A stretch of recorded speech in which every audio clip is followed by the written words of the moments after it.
الحمد لله رب العالمين وصلى الله وسلم وبارك على نبينا محمد وعلى آله وصحبه أجمعين أما بعد السلام عليكم ورحمة الله وبركاته waxaan jeclahay halkan walaalayaal shan qodob ama shan arrimood oo iimaanku uu ku ziyaado inaan la wadaago walaalahay aan jeclahay ilaahay subxaanahu wa tacaala iimaanka ha noo ziyaadiyo qodobka koowaad oo iimaanku ku ziyaado iimaanku waana ziyaadaa waana naaqusaa sidaan ognahay qodobka koowaad oo ku ziyaado waxa weeye garashada iyo barashada alle subxaanahu wa tacaala iyo magacyadiisa iyo sifooyinkiisa iyo astaamihiisa wanaagsan ee qur'aanka kariimka ah ilaahay subxaanahu wa tacaala uu ku sheegay walilaahi alasmaa'u alxusnaa fadcuuhu biha ku barya ilaahay magacyada wanaagsan buu leeyahay huwa allahu alkhaaliqu albaari'u almusawiru lahu alasmaa'u alxusnaa kadibna waxay keenaysaa taasu iimaankaaga inuu kordho cabsi ilaahay subxaanahu wa tacaala aad yeelato ilaahayna subxaanahu wa tacaala aad ka cabsato qodobka labaad oo uu ku ziyaado iimaanku waxa weeye التفكر في آيات الله الكوني إن تكفكرته أو مسكحة إيمانك كل عليسو آياتك إلهي مركعات أركيسو آياتك إلهي سبحانه وتعالى محاكم ذا وحاكم ذا إركا وحاكم ذا دولكا وحاكم ذا قرحة ضيحة هبينك مالنتا إلهي سبحانه وتعالى قرآن كريم كوحبض نقوصي إنا كفكرنا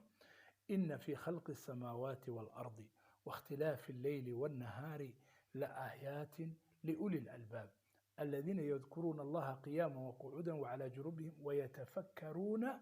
في خلق السماوات والأرض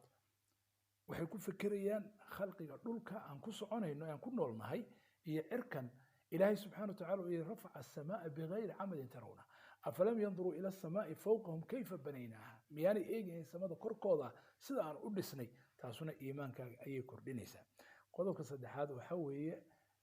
الإكثار من ذكر الله ذكر إلهي سبحانه وتعالى الله بديو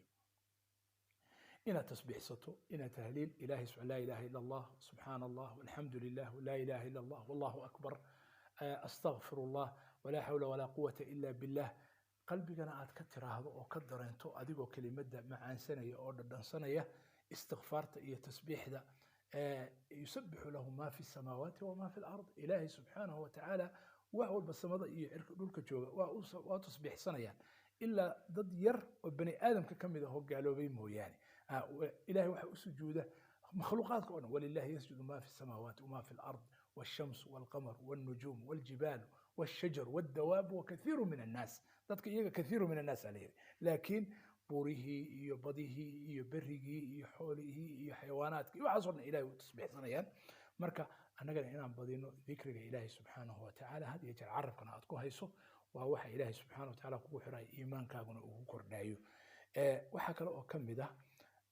camalka saalixa oo aad badiso camalka saalixa ah yani salaada soonka nawaafisha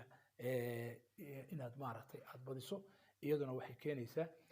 waxayna ka tahay dhikriga ilaahay subxaanahu wa tacaala ayay kamid tahay wixii ugu waaweynaa waa camalka saalixa ah marka عملك صالحة هي ذكر إلهي سبحانه وتعالى قولك سوق صدحات ومهمة إن إلهي سبحانه وتعالى ودوة إيمانك أو كزيادة قولك أفراد وحوي القرآن الكريم تدبر كيس قرآنك إن تكون فكرته إن تروح معنيه إن تروح قرآنك هو وانو قرآنك هو هنون قرآنك هو عافمات قرآنك هو نور إلهي سبحانه وتعالى وكذا